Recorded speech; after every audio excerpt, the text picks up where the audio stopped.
अकबर और बीरबल की कहानी। पेड़ एक, मालिक दो।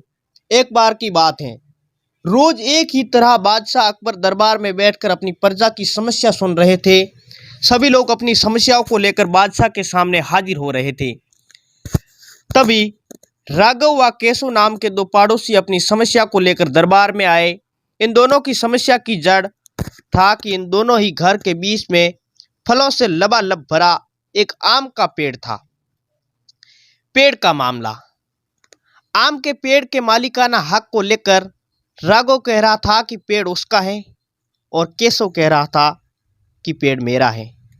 राघव कह रहा था वो मेरा है, उसका है, और केशव झूठ बोल रहा है। वही केशव का कहना है कि वह पेड़ असली मालिक तो मैं हूँ।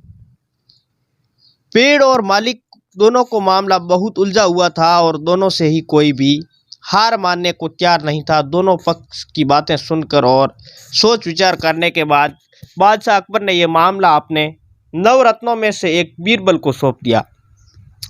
मामले को सुलझाने और सच्चाई को पता लगाने को लेकर बीरबल ने एक नाटक रचा। उस शाम बीरबल ने दो सिपाही से कहा कि वे राघव के घर जाए और कहे कि उनके आम के पेड़ से आम चोरी हो रहे हैं।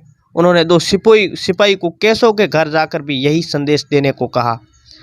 साथ ही बीरबल ने कहा कि ये संदेश देने के लिए वो उनके घर के पीछे छिप कर देखें कि राघव और केशव क्या करते हैं।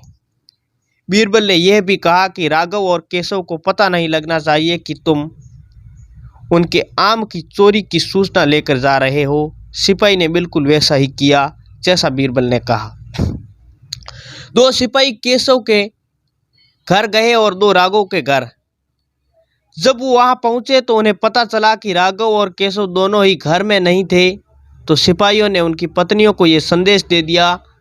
जब केशव घर पहुंचा तो उनकी पत्नी ने उसे आम की चोरी की सूचना दी। यह सुनकर केशव ने कहा कि अरे भाग्यवान, खाना तो खिला दो, आम के चक्कर में अब क्या भूखा बैठा रहूं। और कौन सा वह पेड़ मेरा अपना है, चोरी हो रहा है तो दोनों होने दो, सुबह देखेंगे। ये कहकर वह आराम से बैठकर खाना खाने लगा। वही जब राघव आया तो उसकी पत्नी ने ये बात बताई तो वह उल्टे पेड़ की तरह दौड़ पड़ा और उसकी पत्नी ने पीछे आवाज़ लगाई, अरे खाना तो खा लीजिए। जिस पर राघव ने कहा, खाना तो सुबह भी खा सकता हूँ, लेकिन अगर आज आम चोरी हो गए हैं तो मेरे पूरे साल की मेहनत पर पानी फिर जाएगा। सिपाही ने दोनों के घर पे बाहर छिप कर ये सारा नज़ारा देखा और वापस दरबार में जाकर बीरबल को बता दिया। अगले दिन दोनों ने दरबार में हाजिर हुए। उन दोनों के सामने बीरबल ने बादशाह अकबर से कहा, जहाँ बना सारी समस्या की जड़ वह पेड़ है, क्यों ना हम उस पेड़ को ही कटवा दें। ना रहेगा बांस, ना बजेगी बांसुरी। बादशाह अकबर ने इस बारे में राघव और केशव से पूछा कि इस बारे में आप दोनों का क्या ख्याल है। इस पर केशव ने कहा, हुजूर आपकी हुकूमत है, आप जैसा कहेंगे हम उसे चुपचाप स्वीकार कर लूँगा। वही राघव ने कहा, मालिक मेरा 7 वर्ष तक उस पेड़ को सींचा है, आप चाहे तो उसे केशव को दे दीजिए, लेकिन कृपा करके उसे कटवाए ना। मैं आपके आगे हाथ जोड़ता हूँ। उन दोनों की बात सुनकर बादशाह अकबर ने बीरबल की तरह देखा और कहा, अब आपका क्या कहना है। बीरबल ने बादशाह को बीती रात का किस्सा सुनाया और मुस्कुराते हुए कहा, हुजूर पेड़ एक, मालिक दो, ऐसा कैसे हो सकता है। कल रात हुई घटना और आज इस बात के बाद यही साबित हो चुका है कि राघव ही पेड़ का असली मालिक है, केशव झूठ बोल रहा है। ये सुनकर बादशाह ने बीरबल को शाबाशी दी। उन्होंने अपने हक के खातिर लड़ने के लिए राघव को बधाई दी और चोरी करने व झूठ बोलने के लिए केशव को जेल में बंद करने का आदेश दे दिया।